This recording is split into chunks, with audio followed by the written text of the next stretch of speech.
Hello दोस्तों, आप लोग कैसे हैं? आशा करते हैं आप लोग ठीक होंगे। आज हम क्लास 8 साइंस पौधों एवं जंतुओं का संरक्षण के अभ्यास प्रश्नों की चर्चा करेंगे। देखिए, सबसे पहले हम लोग थोड़ा इस अध्याय के बारे में देख लेते हैं। देखिए, वन्य प्राणी अभ्यारण्य, राष्ट्रीय उद्यान एवं जैव मंडल आरक्षित क्षेत्र ऐसे नाम हैं जो वन एवं वन्य प्राणियों का संरक्षण तथा परिरक्षण के लिए बने होते हैं।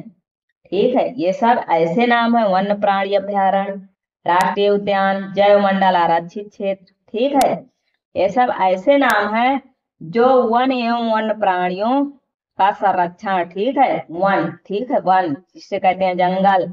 वन्य प्राणी मतलब जो जंगल में जीव जंतु रहते हैं, उनके संरक्षण, उनकी रक्षा और परीक्षण के लिए बने होते हैं। किसी क्षेत्र के सभी पौधे एवं जंतु उस क्षेत्र के वनस्पति जाति और प्राण जाति से जाने जाते हैं। जैव विविधता का अर्थ किसी विशिष्ट क्षेत्र में पाए जाने वाले सजीवों की विभिन्न किस्मों से है। संकटापन्न स्पीसीज वह स्पीसीज है जो विलुप्त होने के कगार पर आ चुकी है। ठीक है, ऐसे जीव जो मतलब विलुप्त होने के कगार पर हैं, वो क्या है? संकटापन्न स्पीसीज। विशेष क्षेत्रीय स्पीसीज किसी क्षेत्र विशेष में ही पाई जाती है। रेड डाटा बुक मतलब रेड डाटा पुस्तक में संकटापन्न स्पीसीज का रिकॉर्ड रहता है। ठीक है, ये प्रश्न पूछा जाता है, रेड डाटा बुक किससे मतलब किससे संबंधित है? संकटापन्न स्पीसीज से। ठीक है, ये यूपी टेट में कई बार आया है ये प्रश्न।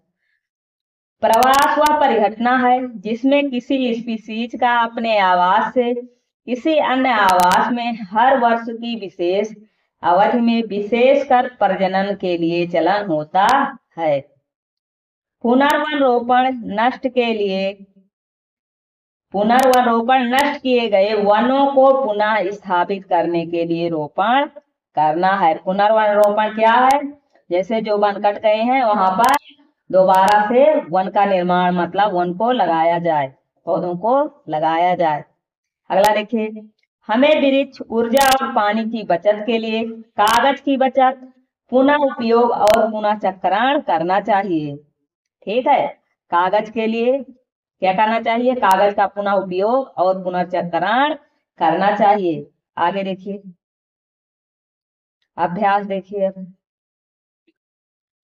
रिक्त स्थानों की उचित शब्दों द्वारा पूर्ति कीजिए। देखिए, वह क्षेत्र जिसमें जंतु अपने प्राकृतिक आवास में संरक्षित होते हैं क्या कहलाता है? अभ्यारण्य कहलाता है। अभ्यारण्य, ठीक है,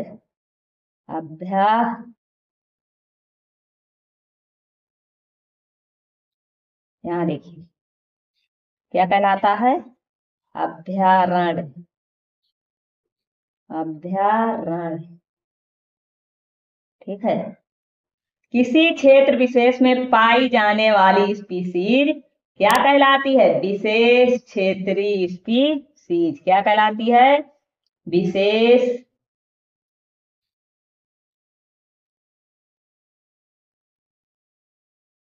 देखिए, दोबारा से देखिए, क्या कहलाती है?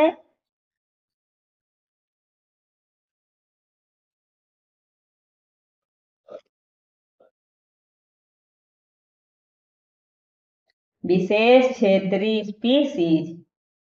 विशेष विशेष क्षेत्रीय स्पीसीज। स्पीसीज, देखिए पहले में क्या भरा जाएगा? अभ्यारण्य, दूसरे में विशेष क्षेत्रीय स्पीसीज। प्रवासी पक्षी सुदूर क्षेत्रों से परिवर्तन के कारण पलायन करते हैं। किस परिवर्तन के कारण? जलवायु परिवर्तन के कारण। देखिए ये इसमें रहेगा, ये वाला इसमें और ये अभ्यारण्य इसमें। ठीक है, आगे देखिए, निम्नलिखित में अंतर स्पष्ट कीजिए। वन्य प्राणी उद्यान एवं जैव मंडल आरक्षित क्षेत्र, चिड़ियाघर एवं अभ्यारण्य, संकटापन्न एवं विलुप्त स्पीसीज, वनस्पति जाति एवं प्राणी जाति। देखिए सबसे पहले वन्य प्राणी उद्यान और जैव मंडल आरक्षित क्षेत्र में अंतर। वनों के तरह कुछ ऐसे भी क्षेत्र हैं जहां वन्य प्राणी जाति परिरक्षित एवं संरक्षित होते हैं, वह वन्य प्राणी उद्यान कहलाते हैं। जैव मंडल आरक्षित क्षेत्र वन्य जीवन, पौधों और जंतु संसाधनों और उस क्षेत्र के आदिवासियों के पारंपरिक ढंग से जीवन यापन के लिए है। देखिए चिड़ियाघर और अभ्यारण्य में क्या अंतर है। मानव द्वारा निर्मित वह कृत्रिम आवास जिसमें विभिन्न प्रकार के जीव जंतुओं को रखा जाता है, चिड़ियाघर कहलाते हैं। ठीक है, चिड़ियाघर क्या होता है, मानव निर्मित होता है। ठीक है। और दूसरा देखिए, चिड़ियाघर में वन्य प्राणी अपनी इच्छा से भ्रमण नहीं कर सकते। ठीक है, चिड़ियाघर में जो प्राणी हैं वो अपनी इच्छा से भ्रमण नहीं कर सकते। इनमें अधिकतर जीव पिंजड़ों में कैद होते हैं। ठीक है, कहाँ कैद होते हैं, पिंजड़ों में। कहाँ, चिड़ियाघर में। चिड़ियाघर वन्य प्राणियों के लिए अधिक आरामदायक स्थान नहीं है। ठीक है, उनके लिए आरामदायक स्थान नहीं है, वो अपने मन से इधर उधर टहल नहीं सकते हैं, उन्हें पिंजड़ों में कैद कर दिया जाता है। अभ्यारण्य देखिए, वह स्थान जहां जंतु एवं उनके आवास किसी भी प्रकार के विक्षोभ से पूरी तरह से सुरक्षित रहते हैं।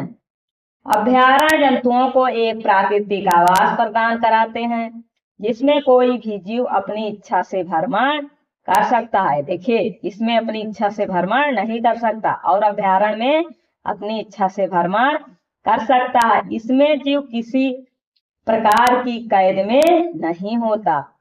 अभ्यारण्य वन्य प्राणियों के लिए आरामदायक एवं सुरक्षित आवास है। ठीक है, अभ्यारण्य क्या है, वन्य प्राणियों के लिए आरामदायक एवं सुरक्षित आवास है, लेकिन चिड़ियाघर सुरक्षित आवास नहीं है। इन दोनों में यही अंतर है। आगे देखिए, संकटापन्न स्पीसीज और विलुप्त स्पीसीज। ठीक है, इन दोनों में क्या अंतर है। वह स्पीसीज जो विलुप्त होने की कगार पर है संकटापन्न स्पीसीज कहलाता है। ठीक है, ये विलुप्त होने की कगार पर है। कौन, संकटापन्न स्पीसीज। उदाहरण के लिए सफेद चीता, शेर, हाथी, जंगली भैंसें। ठीक है, ये मतलब विलुप्त होने की कगार पर है, अभी पूरी तरह से विलुप्त नहीं हुई है। विलुप्त स्पीसीज में वह स्पीसीज जो विलुप्त हो चुकी हैं, विलुप्त स्पीसीज कहलाती हैं। जैसे डायनासोर। ठीक है, डायनासोर पूरी तरह से विलुप्त हो चुके हैं। अगला देखिए, वनस्पति जात और प्राणी जात में क्या अंतर है। किसी क्षेत्र विषय में पाए जाने वाले पेड़ पौधे उस क्षेत्र के वनस्पति जात कहलाते हैं। प्राणी जात क्या है, किसी क्षेत्र विशेष में पाए जाने वाले जीव जंतु उस क्षेत्र के प्राणी जात कहलाते। वनस्पति जात पेड़ पौधे के वर्ग में आते हैं और प्राणी जात जीव जंतु वर्ग में आते हैं। अगला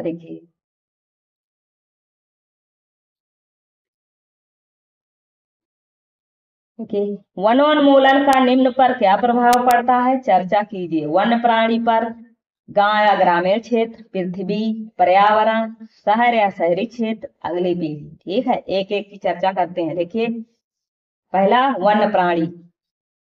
वन्य प्राणियों पर वनोन्मूलन का प्रभाव। वनोन्मूलन से लगातार वन क्षेत्र समाप्त होते जा रहे हैं जिससे वन्य प्राणियों का आवास क्षेत्र भी समाप्त होता जा रहा है। आवास न मिलने पर कुछ प्राणी मर जाते हैं तथा अन्य किसी दूसरे वन क्षेत्र की तरफ दौड़ते हैं जिससे उस क्षेत्र के जीवों पर भी प्रभाव पड़ता है। इस प्रकार वनोन्मूलन का सबसे अधिक प्रभाव वन्य प्राणियों पर पड़ता है। ठीक है, ये वनोन्मूलन क्या है, मतलब जो हमारे क्षेत्र से वन समाप्त हो जा रहे हैं। ठीक है, पर्यावरण क्या है, हम जानते हैं कि हमारे पर्यावरण में प्राणी जगत तथा वनस्पति जगत दोनों आपस में अनेक पर्यावरणीय साधनों के बीच संतुलन बनाए रखते हैं।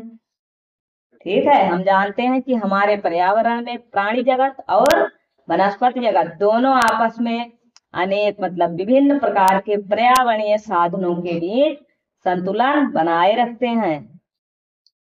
यदि वन, जिन्हें पर्यावरण के फेफड़े कहते हैं, ठीक है, वन को क्या कहते हैं?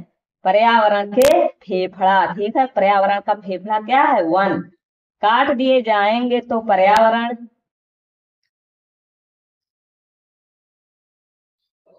में प्रदूषण तथा असंतुलन फैल जाएगा, जो संपूर्ण जीव जगत को प्रभावित करेगा। वन काटने के कारण CO2 का मतलब कार्बन डाइऑक्साइड गैस की अधिक मात्रा के कारण उत्पन्न ग्रीन हाउस प्रभाव भी पर्यावरण को प्रभावित करता है। वन काटने पर वर्षा दर भी घटती है। ठीक है, अगर हम लोग वन ज्यादा काटेंगे तो वर्षा की दर में कमी आएगी। देखिए, गांव क्या होता है? ग्रामीण क्षेत्र।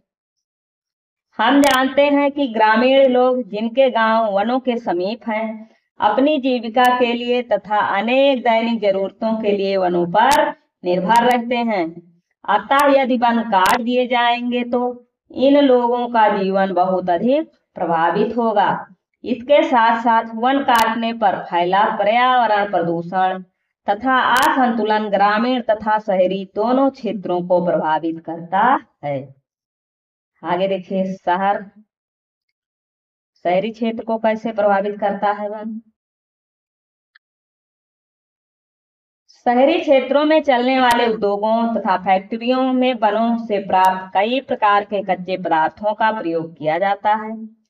यदि वन समाप्त हो जाएंगे तो शहरों में औद्योगिकरण सबसे अधिक प्रभावित होगा। साथ ही वनोन्मूलन के कारण उत्पन्न हुआ वायु प्रदूषण, ग्रीन हाउस प्रभाव भी शहरों क्षेत्रों को बहुत अधिक प्रभावित करता है। पृथ्वी, देखिए पृथ्वी को कैसे प्रभावित करेगा वन? वन वर्षा लाने में सहायक होते हैं। CO2 तथा O2 के बीच संतुलन बनाए रखते हैं। कार्बन डाइऑक्साइड और ऑक्सीजन के बीच संतुलन बनाए रखते हैं। कौन? वन। वायुमंडल में CO2 की मात्रा को नहीं बढ़ने देते, लेकिन यदि वनोन्मूलन हो जाएगा तो पृथ्वी पर CO2 की मात्रा अधिक होने के कारण ग्रीन हाउस प्रभाव उत्पन्न हो जाएगा। ठीक है, अगर वन समाप्त हो जाएंगे तो पृथ्वी पर क्या होगा? कार्बन डाइऑक्साइड की मात्रा बढ़ जाएगी। ठीक है, इससे क्या होगा? ग्रीन हाउस प्रभाव उत्पन्न होगा, जो पृथ्वी के ताप को बढ़ा देगा, जिससे पृथ्वी का संपूर्ण जीव जगत प्रभावित हो सकता है। अगला देखिए,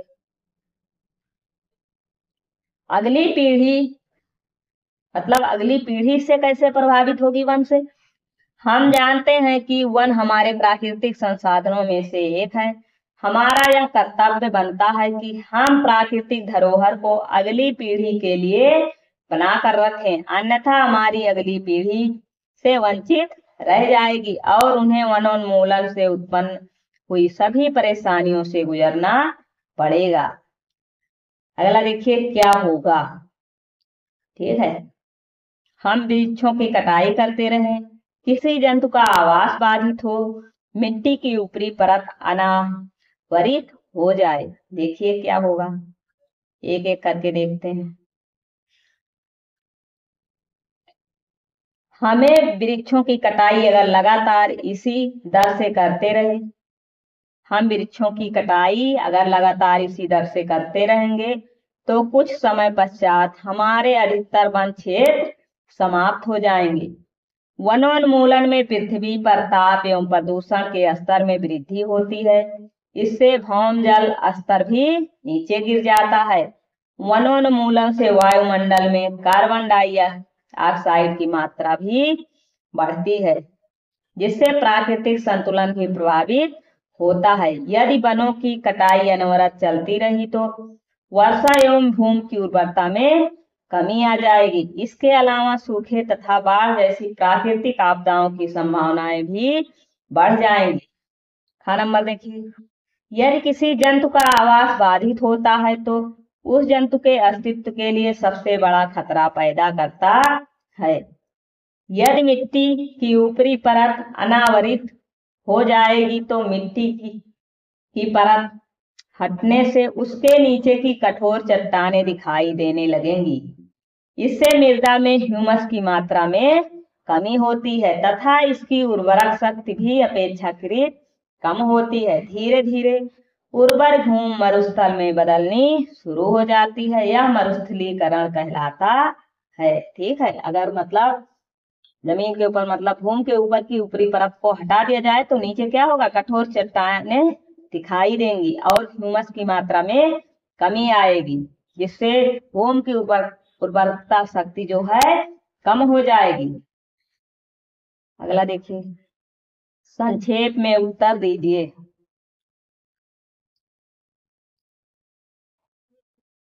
देखिए, हमें जैव विविधता का संरक्षण क्यों करना चाहिए? संरक्षित वन भी वन्य जंतुओं के लिए पूर्ण रूप से सुरक्षित नहीं है। क्यों? कुछ आदिवासी वन जंगल पर निर्भर करते हैं। कैसे? रेड डाटा पुस्तक क्या है? प्रवास से आप क्या समझते हैं? ठीक है, चलो एक एक करके देखते हैं। उत्तर, हमें हमारी जैव विविधता को बचाना चाहिए क्योंकि एकल जीव का पृथ्वी पर अस्तित्व संभव नहीं है। जैव विविधता के कारण ही पृथ्वी पर जीवों में संतुलन बना रहता है। किसके कारण? जैव विविधता के कारण। संरक्षित वन भी वन्य जंतुओं के लिए पूरी तरह से सुरक्षित नहीं है क्योंकि कुछ लालची लोग अपने निजी फायदे के लिए यहाँ पर रहने वाले जानवरों का शिकार करते हैं। इसलिए हम कह सकते हैं कि संरक्षित वन भी वन्य प्राणियों के लिए अब सुरक्षित नहीं है।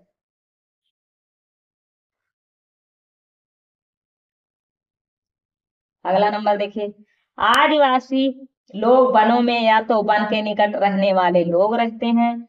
ये लोग अपनी प्रत्येक आवश्यकता की पूर्ति वनों से प्राप्त उत्पादों से करते हैं। इस प्रकार हम कह सकते हैं कि कुछ आदिवासी वनों पर निर्भर करते हैं। वनोन्मूलन के कारक क्या हैं?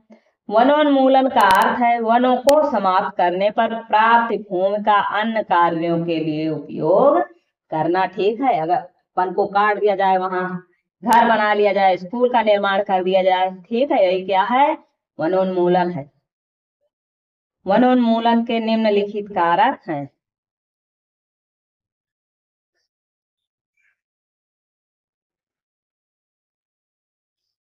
कृषि के लिए भूमि प्राप्त करना, घरों एवं कारखानों का निर्माण करना, फर्नीचर बनाने अथवा लकड़ी का ईंधन के रूप में उपयोग। वनोन्मूलन के प्रभाव क्या है? पृथ्वी का ताप बढ़ जाता है, प्रदूषण के स्तर में वृद्धि होती है, जो भूमि का जल स्तर है वो नीचे गिर जाता है, भूमि की उर्वरता में कमी आती है।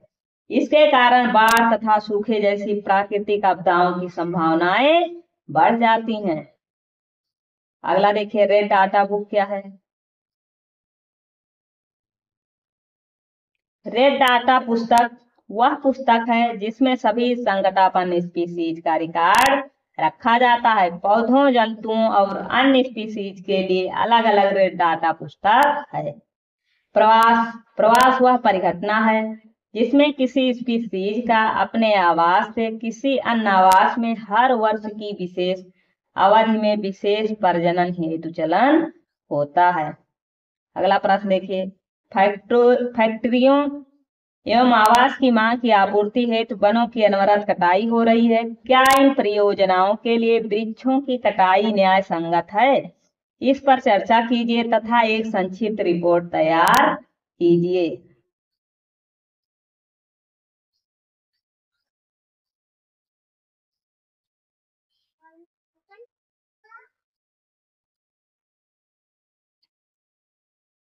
फैक्ट्रियों एवं आवास की मांग की आपूर्ति के लिए वनों की अनवरत कटाई हो रही है। यह न्याय संगत नहीं है क्योंकि वन हमारी अमूल्य धरोहर है, हमारे मुख्य प्राकृतिक संसाधनों में से एक है। इसलिए इन्हें संरक्षित रखना चाहिए। हम जानते हैं कि वन हमारे लिए बहुत अधिक आवश्यक है। ये वर्षा लाने में सहायक है, वायु में ऑक्सीजन तथा कार्बन डाइऑक्साइड के बीच संतुलन बनाए रखते हैं। इसलिए हमें चाहिए कि वनों को हम बचाकर रखें। यदि किसी कारणवश हमें वनों की कटाई भी करनी पड़े तो हमें पुनर्वन रोपण करना चाहिए। ठीक है, यदि किसी कारण हम लोग वन को काट रहे हैं तो हमें दोबारा से वन का निर्माण करना चाहिए। जहां तक संभव हो सके हमें वन उत्पादों को अन्य किसी दूसरे पदार्थों से बदल लेना चाहिए। लोग अपने निजी लालच के लिए औद्योगिकीकरण को लगातार बढ़ावा दे रहे हैं, जिससे लगातार वनों की कटाई हो रही है। उन्हें समझाना चाहिए कि वन हमारे लिए प्राकृतिक संसाधन है। हमें उन्हें अपनी आने वाली पीढ़ी के लिए बचा कर रखना चाहिए। अनावश्यक रूप से हमें वनों की कटाई नहीं करनी चाहिए। प्रश्न 7 देखिए, अपने स्थानीय क्षेत्र में हरियाली बनाए रखने में आप किस प्रकार योगदान दे सकते हैं? अपने द्वारा की जाने वाली क्रियाओं की सूची तैयार कीजिए। देखिए उत्तर, अपने स्थानीय क्षेत्रों में हरियाली बनाए रखने में हम निम्नलिखित प्रकार से योगदान दे सकते हैं। अधिक से अधिक पेड़ लगाकर, पार्क आदि बनवाकर, सड़कों के किनारे पेड़ लगाकर, कागज बचाकर, कम से कम पेड़ों की कटाई करके, लोगों को अधिक वृक्षारोपण के लिए जागरूक करके। ठीक है, आगे देखिए, वनोन्मूलन से वर्षा दर किस प्रकार कम हुई है, समझाइए।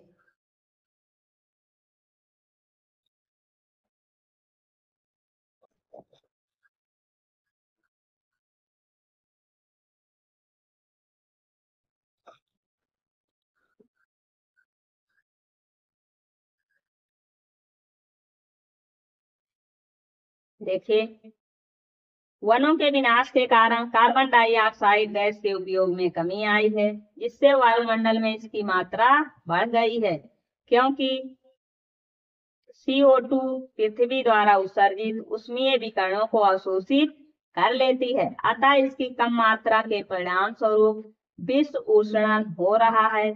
पृथ्वी के ताप में वृद्धि के कारण जल चक्र का संतुलन बिगड़ रहा है,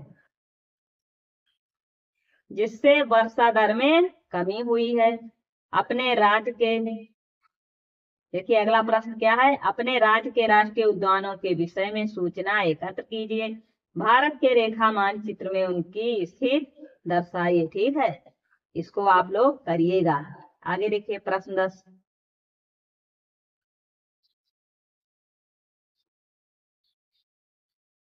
हमें कागज की बचत क्यों करनी चाहिए? उन कार्यों की सूची बनाइए जिनके द्वारा आप कागज की बचत कर सकते हैं। हमें कागज की बचत वनों को बचाने के लिए करनी चाहिए। लगभग 1 टन कागज बनने के लिए 17 वृक्षों की आवश्यकता पड़ती है। कागज की बचत से वनों के साथ साथ हानिकारक रासायनिक पदार्थों, जल तथा ऊर्जा जो इसको बचाने में प्रयुक्त होते हैं की भी बचत होती है। अतः निम्नलिखित कार्यों के द्वारा कागज की बचत की जा सकती। कैसे? पुनः चक्रण, पुनः उपयोग, मित व्ययता से उपयोग, जन जागरूकता अभियान चलाकर। ठीक है, इन चारों का उपयोग करके कागज की बचत की जा सकती है। दी गई शब्द पहेली को पूरा कीजिए ऊपर से नीचे की ओर। इसमें क्या क्या है देखिए, विलुप्त स्पीसीज की सूचना वाली पुस्तक, पौधों जंतुओं एवं सूक्ष्म जीवों की किस्में एवं विभिन्नताएं। कैसे कैसे करना है, बाईं से दाईं ओर, पृथ्वी का वह भाग जिसमें सजीव पाए जाते हैं। विलुप्त स्पीसीज, एक विशिष्ट आवास में पाई जाने वाली स्पीसीज। देखिए देखिए इसमें ये देखिए, ठीक है, ये उत्तर है। देखिए ये क्या है, देखिए रेड डाटा पुस्तक। ठीक है, ये क्या है, संकटापन्न है। ये जैव मंडल, ये जैव विविधता, ये विशेष क्षेत्रीय। ठीक है, आप लोग कैसे भरेंगे, ये देखिए ऐसे बना रहेगा, ऐसे देखिए इसमें रेड डाटा पुस्तक, पुस्तक। ठीक है, आप लोग कर लीजिएगा। ये क्या हो जाएगा पूरा, रेड डाटा पुस्तक। ये हो जाएगा संकटापन। ठीक है, ये जैवमंडल, इधर जैवमंडल, ये जैव विविधता, ये इधर विशेष क्षेत्रीय। ठीक है, आज की वीडियो में इतना ही। यदि वीडियो पसंद आई है तो वीडियो को लाइक करें, नए हैं तो चैनल को सब्सक्राइब करें। अगर कोई सुझाव है तो कमेंट बॉक्स में कमेंट अवश्य करें। हम आपके लिए क्या प्रयास कर सकते हैं, आप लोग कमेंट में कमेंट कर सकते हैं। Thank you.